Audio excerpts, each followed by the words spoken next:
Le film de Pocahontas de Disney est sorti en 1995. Il raconte l'histoire d'amour fantastique entre une jeune amérindienne, Pocahontas, et John Smith, un colon qui est venu de base pour piller sa terre. Pour ce qui est du contexte historique, nous avons des Anglais qui arrivent en masse sur le continent américain. Le but, c'est de trouver de l'or, de trouver des ressources, etc. Mais naturellement, les peuples locaux ne sont pas ravis de voir ces Anglais arriver avec des armes. Ils coupent leurs forêts, ils creusent leurs terres. Et donc ce qui devait arriver arriva. Une guerre débute. Et s'ensuivent des scènes de préparation au combat extrêmement violentes. Mais cette violence extrême ne vient pas de nulle part, elle a été créée et entretenue par de la violence intrinsèque. Et nous allons partir dans cette vidéo à la recherche de ces violences ordinaires. Mettons nos oreilles de girafe et partons en quête des besoins inassouvis par chacun des deux camps. Sans plus tarder, plongeons dans l'univers de Pocahontas pour en découvrir les traces de violence.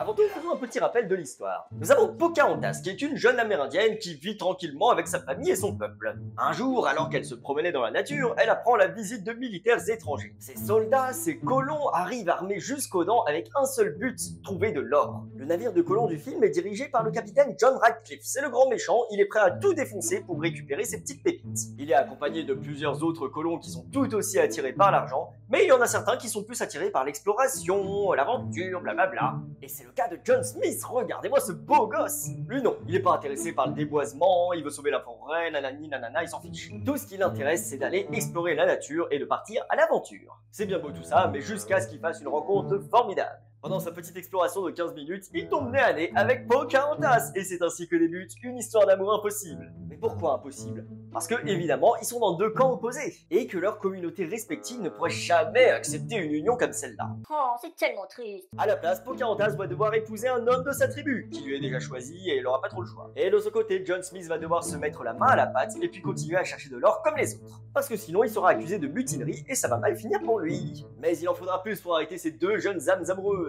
Ils vont faire leur maximum pour essayer de se rapprocher, de se retrouver et vivre enfin l'amour qu'ils ont envie de vivre. Mais bon, évidemment, ça ne plaît pas trop à Kocoum, le futur mari de Pocahontas. Lui, non, il est pas trop prêt à accepter cette union, alors il rentre fou de rage et il commence à attaquer John Smith. Étant témoin de la scène de bataille violente, un ami de John Smith tire sur Kocoum et finit par le tuer.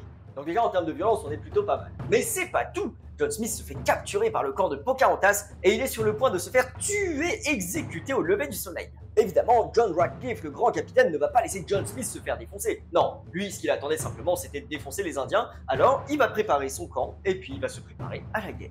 Alors que s'annonce le début d'une guerre extrêmement violente entre les deux camps, Pocahontas trouve refuge auprès de Grand-Mère Feuillage. Oui, c'est un seul pleureur à qui elle parle de temps en temps, enfin, c'est des bails quoi. Et c'est après avoir mûrement réfléchi qu'elle prend l'importante décision de se sacrifier à la place de John Smith. Heureusement, son père, qui était aussi le bourreau de John Smith, n'est pas con. Il s'est arrêté juste à temps, il l'a sauvé, tout le monde va bien, tout le monde est content. En faisant cela, Pocahontas a réussi à empêcher cette guerre. Et ça leur a permis de vivre leur amour qui était tellement interdit. À dater de ce jour, s'il faut encore voler des vies, cela ne commencera pas avec moi. Voilà, donc ça c'est l'histoire telle qu'on la connaît. Maintenant, ce que je vous propose, c'est qu'on redécompose un petit peu les scènes qui sont passées pour voir s'il n'y a pas éventuellement des traces de violence qui peuvent induire à cet affrontement aussi violent entre les deux camps. Vous le savez peut-être déjà, mais les traces de violence sont aussi bien présentes dans le non-verbal que dans le verbal. Et autant dire que dans Pocahontas, on est plutôt bien servi. Il y a des signes de violence qui sont quand même bien évidents. Pas la peine d'avoir des lunettes spéciales pour se rendre compte que les colons armés sont pas là pour nous vendre des cookies. Normal, si on voit quelqu'un qui arrive chez nous, qui est armé et qui commence à tout saccager, on a peut-être envie de lui rentrer dans le lard. Alors attention, là je parle du point de vue de Pocahontas. D'autant plus que ces personnes qui sont armées, elles sont en train de couper les arbres alors que ma grand-mère est un arbre. Et alors depuis la colline d'où je suis et d'où j'observe cette scène, je me sens enragé parce que dans ma vision du monde, les arbres sont méga importants et là vous êtes en train de les éclater. Mais déjà à partir de là, on peut voir les éventuels risques qui peuvent en découler. Et donc pour eux, la réalité serait tout autre. Si par exemple on prend le point de vue depuis leur colline de la vérité. J'ai besoin de creuser, mais il y a des arbres qui sont en plein milieu. Eh bien très bien, je vais juste couper les arbres, c'est pas grave, c'est que des arbres, ça va repousser, il n'y a pas de souci. Bref, quand on oppose ces deux réalités, on peut voir qu'il n'y a pas une même importance qui est accordée à l'objet arbre. Donc déjà, si on n'est pas d'accord, le risque de violence grandit énormément. Mais on pourrait très bien dire la même chose de l'or. Pour les colons, c'est extrêmement important. Mais par contre, pour le peuple de Pocahontas, ce n'est qu'un caillou. Voilà, donc déjà on parle de deux réalités différentes. Et alors, quand on est dans une relation, c'est pas grave d'avoir deux réalités différentes. Le but, c'est de parler, de se rejoindre petit à petit pour emmener l'autre sur sa colline et puis qu'ils comprennent notre point de vue. Et donc les locaux, comment ils vont réagir? Ils vont se dire, oh là là, mais dis donc, ils respectent pas du tout nos besoins, ils sont pas dans une démarche d'écoute. ça fait mal. Eh bien ça, chers amis, pour moi c'est la violence. C'est de faire quelque chose qui menace les besoins de quelqu'un sans en avoir rien à battre. Et c'est exactement ce mécanisme qui est réutilisé partout dans le film. Prenons Pocahontas par exemple. Son destin, qu'est-ce que c'est son destin? C'est d'épouser Kocoum. Est-ce qu'elle a choisi? Non. Quels sont ses besoins à elle? Elle a besoin de vivre un amour qu'elle a choisi, un amour assez radieux, nanani nanani. Et il se trouve qu'avec John Smith, c'est possible. Elle l'a exprimé à son père, le chef de la tribu. Mais il lui a dit simplement non, c'est comme ça, et puis c'est tout. Je me fiche de ce que tu peux penser, je me fiche de ce que tu peux ressentir, tu vas l'épouser, et puis c'est tout. Et ça, c'est encore de la violence, selon la définition qu'on a vue tout à l'heure. Voilà, donc tout au long du film, il y a des marques de violence comme ça ordinaires qui vont s'escalader, et puis qui vont finir par déboucher sur de la violence physique. Alors que ce genre de violence ordinaire aurait pu être évité facilement. Démonstration. Ça, c'est la version du film. Pocahontas, tu vas épouser Kocoum parce qu'il est beau et fort et c'est comme ça, au revoir.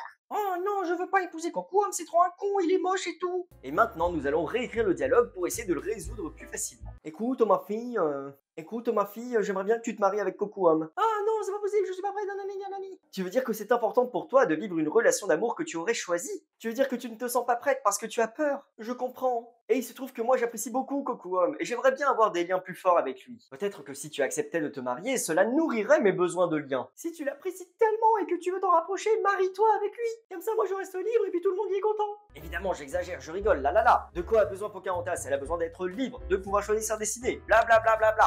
De quoi a besoin le père? Il a besoin d'être sûr d'avoir une bonne sécurité pour sa famille, d'être, je sais pas, d'inclure un grand guerrier dans sa famille, d'avoir un bon petit-fils, nanana. Est-ce que épouser Kocoum ça résout ça? Oui, mais est-ce qu'il n'y a pas d'autres solutions qui permettent de résoudre ça sans barrer ses besoins? Et c'est à partir de l'écoute mutuelle, l'écoute, le respect des besoins, que tout ça va pouvoir se démêler et créer une relation hyper saine. Mais à la place, voici ce que nous avons. À cause de ton imprudence, Kocoum s'est fait tuer. Emmenez-le. Je veux dire, on entend que le père est en colère.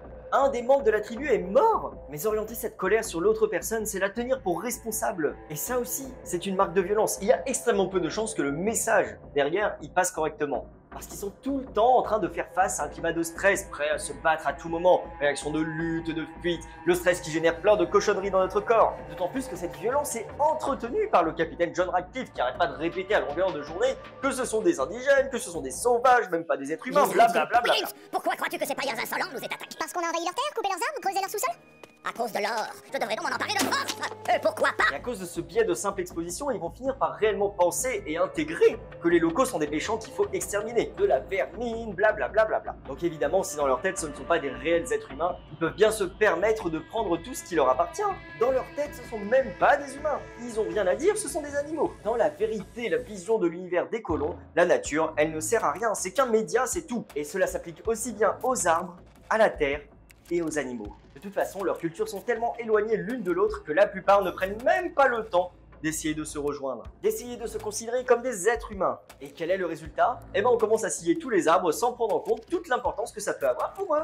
De toute façon on les connaît pas, on voit même pas leur souffrance, on voit même pas ce que ça représente pour eux. C'est un peu le biais de proximité. C'est un peu le même biais psychologique qui fait qu'on est plus touché par la mort du chat de la voisine que par des enfants qui sont bombardés à l'autre bout de la terre. C'est un vrai biais cognitif, vous pouvez chercher. Biais de proximité. Conclusion. À ce moment on sera dans une phase où le dialogue n'est plus possible parce que chaque partie sera hors d'elle. Et quand on est hors de nous, on ne peut pas être connecté à des ressources qui sont en nous. On est à l'extérieur. Il faut qu'on prenne le temps de revenir en nous pour voir ce qui est vivant et ce qu'on demande, juste pour faire le point sur ses propres besoins. Oui, je me sens en colère. Pourquoi? Parce que Kocoum est mort. Pourquoi? Parce que j'avais beaucoup d'affection pour lui. Oui, j'aimerais bien que ma fille reconnaisse un petit peu la responsabilité qu'elle a dans cette histoire. J'aimerais bien la savoir en sécurité aussi, parce que j'ai peur pour elle.